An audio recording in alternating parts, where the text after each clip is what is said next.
नमस्कार मित्रांनो, agrotech dairy फार्मच्या यूट्यूब चॅनलमध्ये तुमचं परत एकदा स्वागत आहे। तर ही जी गाय आहे आपली तुम्हाला दिसते आहे, ही तिसऱ्या वेताची गाय आहे आणि हीच आपण विकत आणलेली आहे। एक 15 दिवस झाले विकत आणून आणि 30 लिटर दूध सांगितलं होतं हिला। पण आपल्या इथं आले एक प्रॉब्लेम झाला होता हिला। ही गोट्यामध्ये नवीन असल्यामुळे पहिले तिकडे बांधून होती जुन्या गोट्यावर, आपल्याकडे आल्यानंतर मुक्त गोटा आहे।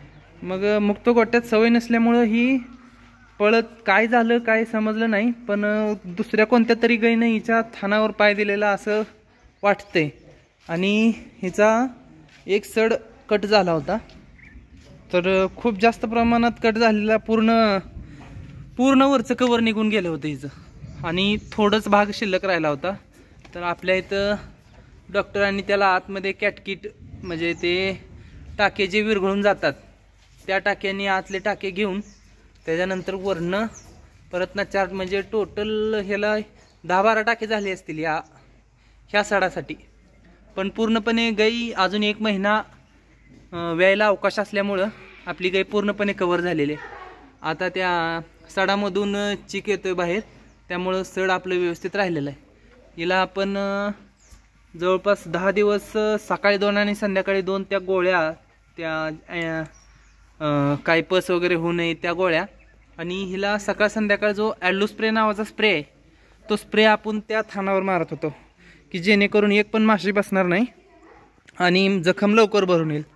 तर सांगायचं एवढं होतं ह्या व्हिडिओमध्ये, जर कोणती पण जखम झाली आपल्या गोट्यावर, कोणत्याही जनावराला जखम झाली तर सगळ्यात उत्तम औषध जर कोणता असेल तर तो ॲल्लो स्प्रे आहे। दिवसातून 2 वेळा, सकाळी एकदा आणि संध्याकाळी एकदा जर तो ॲल्लो स्प्रे आपण वापरला तर कोणती पण जखम लवकरात लवकर भरून यायला मदत होते। ते ॲल्लो स्प्रे जे आहे ते जखम जे आहे ते जखमेवर पूर्णपणे कोटिंग करतं आणि त्या कोटिंगमुळं एक पण माशी किंवा एक पण कोणताही कीटक तिथं जात नाही आणि त्या जखमेला एक पूर्णपणे संरक्षण झाल्यासारखं होतं। त्यामुळे जखम पटकन भरून यायला मदत होते।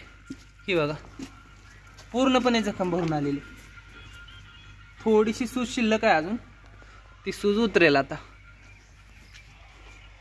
तर ॲल्लो स्प्रे खूप छान औषध आहे हेच सांगायचं होतं। धन्यवाद।